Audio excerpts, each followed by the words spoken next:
What's up, Hope students? It's Pastor Matt, and over the course of 10 days in the next 2 weeks, we're going to be doing a vidotional, which is a video devotional to help you guys out and to help us focus on this Easter season. I encourage you, if you can, do it in the morning. I'll have them all published, available the day before, so you can go ahead and watch it the next morning when it's ready. And I want to encourage you, during this season, watch it in the morning. Take some time in the afternoon to read the gospel accounts of Jesus. I'll send that out, or I'll include it as well in the description of the video you're watching. But take some time to reflect on what Jesus did for us in this season. We'll have some other people guesting as well to read some of the devotionals, and I want to encourage you, make the most of this season. Reflect on what Jesus did and how he can still change lives. With that being said, we're going to go into day 1, Psalm 38:18. I confess my iniquity, I am sorry for my sin. I confess my iniquity and I am sorry for my sin. Ask yourself today, are you troubled by your sin? Does it make you feel guilty? Does it make you feel bad or sorrowful? Because if it doesn't, you will never confess it. And if you don't confess it, you'll never be able to experience the joy that comes from God's forgiveness. See, most of us have experienced one side of the coin or the other. On the one hand, you might have excessive guilt and shame. Maybe you always feel guilty. That was me. Man, when I did something wrong, I would feel such guilt. Like, I would always describe it as if I knocked a lamp off of a table, before the lamp was hitting the ground, I was already calling my mom to say, Mom, I broke the lamp, because I felt so guilty. Maybe you have excessive guilt or shame. On the other hand, maybe you have well-meaning people in your life who really don't know you and make you out to be better than you really are.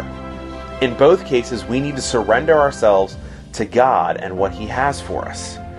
Part of this surrender can be with a confession. We all mess up repeatedly. We all make mistakes. And if we know God, if you have a relationship with him, you know that he knows that you make mistakes, and he knows your mistakes. When we go to him in prayer and admit what we've done, it's not to inform him of our sin for the first time. It's not like God goes, oh, I can't believe it. God already knows. When we go to him, it puts our heart on display, and we submit ourselves to his correction.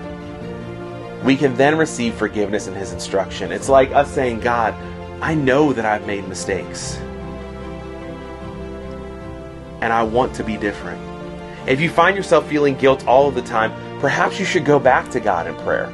We can do this where we know God forgives us in our head, but we don't understand it in our heart, and we hold on and harbor this guilt, and it keeps eating us away. Go back to God in prayer. Say, God, I know you've forgiven me, and even though I'm still bothered, find a way to use this mistake for good.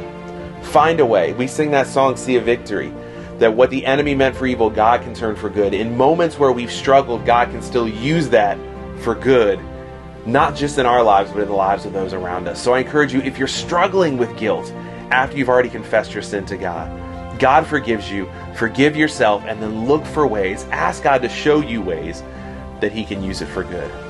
And if you never feel guilty about anything, and this is important, chances are you haven't really done a lot to examine your heart.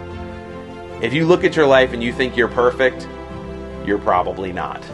Sorry, deal breaker. But you should examine your heart fully. Ask yourself, what things I do that separate myself from God?